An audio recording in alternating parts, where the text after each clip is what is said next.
Example 9.53, find the area of the region bounded by x-axis and the curve y is equal to modulus of cos x, the lines x is equal to 0 and x is equal to pi ன்னு கொடுத்துருக்காங்க. இப்போது நம்மளுக்கு வெறும் y is equal to cos xன்னு கொடுத்துருந்தாங்கன்னா அந்த cos xோட drawing அப்படியே வரைஞ்சிட்டு என்ன லிமிட் கொடுத்துருக்காங்களோ அதில் என்ன ஸ்ப்ளிட் ஆகுமோ, எந்த இது பாசிட்டிவாக வரும், எது நெகட்டிவாக வரைக்கும், எந்த லிமிட் வரைக்கும் நெகட்டிவாக வரும்னு நம்ம டேரெக்டாக போட்டுட்டு போயிடலாம். பட் ஆனால் இங்கே என்ன கொடுத்துருக்காங்க, y is equal to modulus of அப்படின்னு கொடுத்துருக்காங்க. ஓகேவா, y is equal to modulus of cos x. அப்போ மாடுலஸ் ஆஃப் காஸ் எக்ஸ்னால் அதை நம்ம என்ன செஞ்சுக்கணும், ஸ்ப்ளிட் பண்ணி எழுதிக்கணும். அந்த மாடுலஸ்குள்ளார இருக்கிற டேர்மை பாசிட்டிவாக எழுதிக்கணும், நெகட்டிவாகவும் எழுதிக்கணும். பாசிட்டிவாக எழுதிக்கும்போது இந்த காஸ் எக்ஸோட கர்வ் வந்து எப்படி இருக்கும், சைன்னா 0லேருந்து ஆரம்பிக்கும், காஸ்னால் என்ன அது 1லேருந்து ஆரம்பிக்கும். ஏன்னா காஸ் 0ஓட வேல்யூ 1, காஸோட காஸ் π/2ஓட வேல்யூ வந்து 0. அதனால் இந்த π/2 இடத்துல வந்து அது இந்த எக்ஸ் ஆக்சிஸை தொடுது. ஓகேவா, இது y ஆக்சிஸ். இந்த இடத்துல என்னது எகெயின் மேக்ஸிமம் எப்போ வரும், பை அப்போ மேக்ஸிமம் வரும். ஓகேவா, இதுதான் நம்மளோட காசோட கர்வு. ஆக்சுவலாக இப்போ வந்து நம்ம இந்த டயக்ராமேட்டிக்கலாக கொஞ்சம் மாறுமே தவிர ஆன்சர் வந்து நம்ம நார்மலாக y is equal to cos x ன்னு போட்டோம்னா ஆன்சர் ஒன்றா தான் வரும். பட் ஆனால் என்னது, இந்த மாடுலஸ் ஆஃப் காஸ் எக்ஸுக்கு நம்ம ட்ராயிங் வரையும்போது ட்ராயிங் வந்து மாறுபடும். ஓகேவா, இப்போ நம்மளுக்கு தெரியும் ஆல் ஸ்டூடெண்ட்ஸ் டேக் ஆஃபின்னு தெரியும். அவங்க எந்த ரீஜன் கொடுத்துருக்காங்க, 0லேருந்து பை வரைக்கும் கொடுத்துருக்காங்க. 0லேருந்து பை வரைக்கும் இது பை, இது π/2. ஓகேவா, π/2 0லேருந்து π/2 வரைக்கும் என்னது எல்லாமே பாசிட்டிவ். அப்போ எக்ஸ் வந்து என்னது 0லேருந்து π/2 வரைக்கும் பாசிட்டிவ் ரீஜன் வருது. ஓகேவா, நெக்ஸ்ட்டு π/2லேருந்து பை வரைக்கும் என்னது நெகட்டிவாக வரும். ஓகேவா, அதானே இங்கே பாருங்கள் π/2லேருந்து பை வரைக்கும் என்னது நெகட்டிவாக வருது.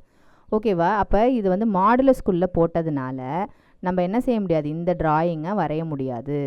என்ன வரையணும் அப்படின்னா, இது அப்படியே மேலே இருந்துச்சுன்னா எப்படி இருக்கும்னு பார்க்கணும். ஓகேவா, இப்படி இருக்குல்ல, இப்படி கீழே வராமல் அதையே தூக்கி திருப்பியும் மேலே, நம்மளுக்கு என்ன அதே மாதிரி வேல்யூஸ் தான் வரும், பட் நெகட்டிவ் சைனில் வந்துக்கிட்டு இருக்கும் எல்லாமே. அதை நெகட்டிவாக வராமல் என்ன செஞ்சுருக்கோம், இப்போ நம்ம பாசிட்டிவாக தூக்கி மேலே கொண்டு போய் போட்டாச்சு. ஓகேவா, இப்போ இது x is equal to 0, இது x is equal to π/2, இது x is equal to π. ஓகேவா, இந்த ரீஜனை தான் நம்ம இப்போ கண்டுபிடிக்க போகிறோம். ஓகேவா, இப்போது அவங்க என்ன கொடுத்துருக்காங்க, y is equal to cos xன்னு டேரெக்டாக இந்த பக்கம் ஒரு சைடில் எக்ஸும் ஒரு சைடில் ஒய்யும் இருக்குது. அதனால நம்மளுக்கு பிரச்சனை கிடையாது பிரிக்கிறதுக்கு. அப்புறம் 0லேருந்து π/2 வரைக்கும் கொடுத்துருக்காங்க. நம்ம இங்கே லிமிட்ஸ் எல்லாம் பிரித்தாச்சு, அப்படியே ஏரியாவை கண்டுபிடிச்சிட வேண்டியதான். Area is equal to integration 0 to π/2 வரைக்கும் எதை போட போகிறோம், நம்ம 0 to π/2 y dx. Next again என்னது π/2லேருந்து பை வரைக்கும் ஒரு y dx. இங்கே நம்ம மைனஸாக போடல அப்படின்னா நம்ம மாடுலஸ் இங்கே வந்ததுனால என்ன ஆயிடுச்சு, மேலே வந்துருச்சு இந்த கர்வ். அதனால் நம்மளுக்கு அதை நம்ம என்ன செய்யலை, மைனஸ் y dxன்னு போடலை. ஓகேவா, எகைன் இப்போ என்ன செய்ய போகிறோம், 0லேருந்து π/2 வரைக்கும் என்ன நம்மளுக்கு கொடுத்துருக்கோம், காஸ் எக்ஸ்னு கொடுத்துருக்கோம். அதை எடுத்து இங்கே போட்டுக்க வேண்டியதுதான். எகைன் π/2லேருந்து பை வரைக்கும் என்ன கொடுத்துருக்கோம், இங்கே π/2லேருந்து பை வரைக்கும் மைனஸ் காஸ் எக்ஸ். ஓகேவா, நம்ம நார்மலாக வெறும் காஸ் எக்ஸ்னு இருந்தாலும் நம்ம என்ன தான் பண்ண போகிறோம், இந்த மாதிரி ட்ராயிங் வரப்போது இது வரைக்கும் நம்ம 0லேருந்து π/2 வரைக்கும் ப்ளஸ் காஸ் எக்ஸ் போட போகிறோம், π/2லேருந்து பை வரைக்கும் மைனஸ் காஸ் எக்ஸ் போட போகிறோம். அதே தான் இங்கேயும் செஞ்சுருக்கோம். பட் ஆனால் என்னது, இந்த டயக்ராம் மாறுது. அப்போ இதுதான் கரெக்ட், இந்த டயக்ராம் இந்த கொஷனுக்கு வரையக்கூடாது. ஓகேவா, வெறும் y is equal to cos x இருந்ததுனால இந்த ட்ராயிங் வரையலாம். y is equal to modulus cos xனால் இந்த ட்ராயிங் தான் நம்ம வரையணும். ஓகேவா, இப்போ ஆன்சர் போடும்போது நம்மளுக்கு ஃபஸ்ட் இதுக்கு என்ன கேல்குலேஷன் நம்ம வருமோ அதே தான் இதுக்கும் வரப்போகுது. ஓகேவா, ஜஸ்ட்டு அப்படியே இன்டகிரேட் பண்ணி லிமிட்டாக சப்ஸ்டிடியூஷன் கொடுத்துட வேண்டியது தான். ஓகேவா, which is equal to cos integrate பண்ணோம்னா sin x, லிமிட் வந்து என்னது 0 to π/2. எகெயின் இங்கே காஸ் எக்ஸ் இன்டகிரேட் பண்ணும்போது sin x, இங்கே ஏற்கனவே மைனஸ் இருக்கிறதுனால மைனஸ் sin xன்னு போட்டுக்கலாம். π/2 2 to π. தென் லிமிட் அப்ளை பண்ணுங்கள். ஃபஸ்ட்டு போர்ஷன் பாருங்கள், இந்த போர்ஷனுக்கு லிமிட் அப்ளை பண்ணுங்கள். Upper limit π/2, so sin π/2. Lower limit வரும்போது என்ன செய்யணும், மைனஸ் ஆஃப் அப்படி போடணும். Minus of sine lower limit வந்து 0. நெக்ஸ்ட் இந்த போர்ஷனுக்கு வந்துடுங்க, மைனஸ் சைன் அப்பர் லிமிட் என்னது பை.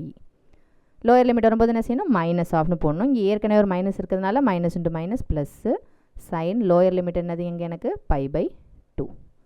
ஓகேவா, which is equal to sine π/2ஓட வேல்யூ என்னது 1, சைன் 0ஓட வேல்யூ 0. அதனால் அதை விட்டுருங்க, இல்லைன்னா போட்டுக்கிறனால போடலாம். -0 இந்த டேர்முக்கு வந்துடுங்க. செகண்ட் ஒனுக்கு சைன் பையோட வேல்யூ 0.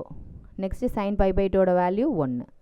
ஓகேவா, இங்கே 1 டோட்டலாக ஆட் பண்ணும்போது 1 + 1 2ன்னு வருது. So 2 square units. இதுதான் வந்து ஏரியா. ஓகேவா.